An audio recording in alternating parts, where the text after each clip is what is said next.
E sabe o que eu quero trazer também que pode provocar impacto em todas essas contas e também na possibilidade de redução da taxa básica de juros, que é um tema que a gente debate tanto aqui, o arcabouço fiscal. O relator do arcabouço, o senador Omar Aziz, espera aprovar o projeto antes do recesso parlamentar. Deve apresentar o relatório à Comissão de Assuntos Econômicos na semana que vem, previsão dele. E eu quero trazer também uma fala da ministra Simone Tebet do Planejamento em relação ao arcabouço fiscal para a gente entender se o governo está alinhado realmente em relação ao que é necessário e ao que foi planejado para o arcabouço. Vamos acompanhar.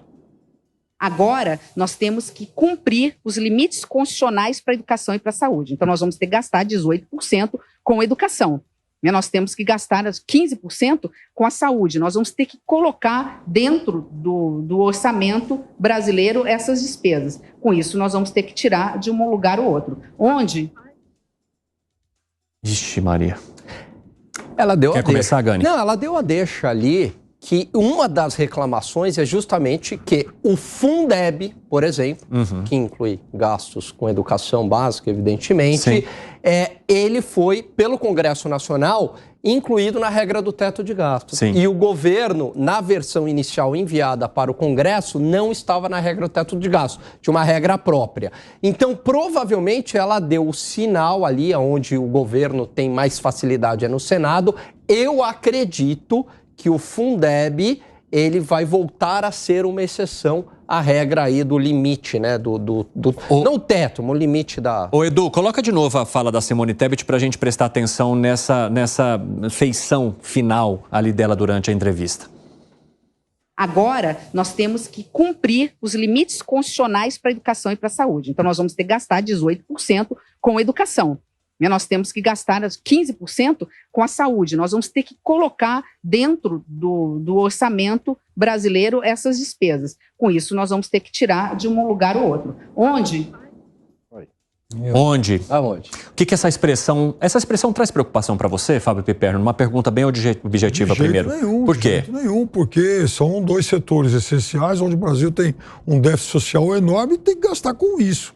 Se vai agora, da onde tirar, por exemplo, o governo está falando de um programa de modernização das forças armadas. E a ministra do Planejamento não deveria saber isso nesse momento. Não é nenhuma obrigação dela entender de onde que ela tiraria o dinheiro para planejar essas verbas para essas duas pastas que são das principais do país. Ela não vai ter autonomia para tirar sozinha, falar o risco esse, risco aquele. Isso ela vai ter que discutir com o resto do governo. Ô Segré, é uma forma da Simone Tebet também criticar vários dos senadores que estão fazendo emendas para tornar mais rígido esse projeto, porque já apareceram 31 emendas agora nesse relatório do Senado. Muitas delas apertando o cerco fiscal contra o governo. A maioria das emendas foi apresentada, por exemplo, pelo PP, o Partido Progressistas. Ciro Nogueira e a ministra Tereza, que agora é senadora, também apresentaram, foram os que mais colocaram ali um arroxo contra o governo. Seria uma crítica de Simone a estão mudando demais e isso vai prejudicar o nosso planejamento depois?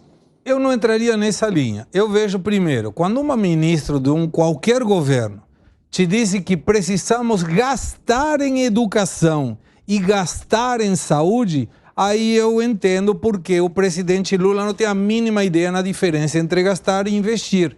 Educação e saúde não é gasto, é investimento. Você não gasta. Sabe onde que você gasta? Essa não foi a forma comum como ela quis falar ali? É, despesa. Tá, mas não é gastar. É uma questão... A educação e a saúde são dois pilares fundamentais de qualquer governo. Não tem a ver ideologia. E segurança, os três. Quando você fala gastar, sabe o que é gastar? 1,7 bilhões para ser aprovada coisas no Congresso. Isso é gasto. Sabe o que é gasto? Quando tem um monte de gente que está contratado no governo que não faz porcaria nenhuma, mas tem que estar aí por algum acordo político. Isso é gasto.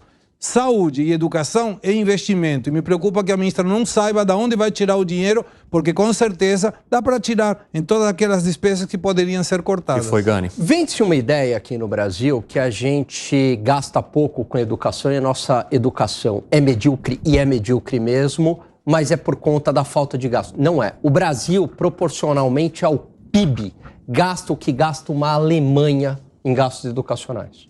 gasta o que gasta país desenvolvido. Então não é problema de falta de investimento, porque esse é um clichê que todo mundo usa e fala assim, falta investimento em educação, como se isso fosse a saída de todos os males. Não é um problema de falta de recurso, é um problema de gestão de recursos. E passa governo e sai governo e a nossa educação ela é calamitosa. Veja, no governo Temer teve uma tentativa ousada e muito boa de uma reforma educacional, mas aí o lobby de alguns grupos de interesse e de professores frearam essa reforma educacional, que era carregar mais na educação de base, principalmente português, matemática e inglês. Ô Piperno, nessas sugestões que foram apresentadas pela senadora Tereza Cristina e por Ciro Nogueira estão reduzir os limites do crescimento do gasto público, atrelando a trajetória da dívida, suprimir o artigo 15, que abre espaço para gastos extras em 2024, tornar mais rigorosos os mecanismos de acionamentos de travas quando o governo estiver passando do limite e também punir os governantes que descumprirem as metas. Eu acho que, bom, primeiro que eles vão ter que ter força política para aprovar isso aí, né? E até onde eu saiba... Quem vai precisar de força política? Enfim, a oposição. Sim. E para que esses projetos, para que essas emendas sejam aprovadas, eles vão ter que ter maioria no Senado, coisa que eles não têm hoje. Agora, por exemplo, você impor algum tipo de trava para permitir que governos gastem muito acima do que já prevê o arcabouço, aí sim, eu acho que em relação a esse ponto, eu estou de acordo.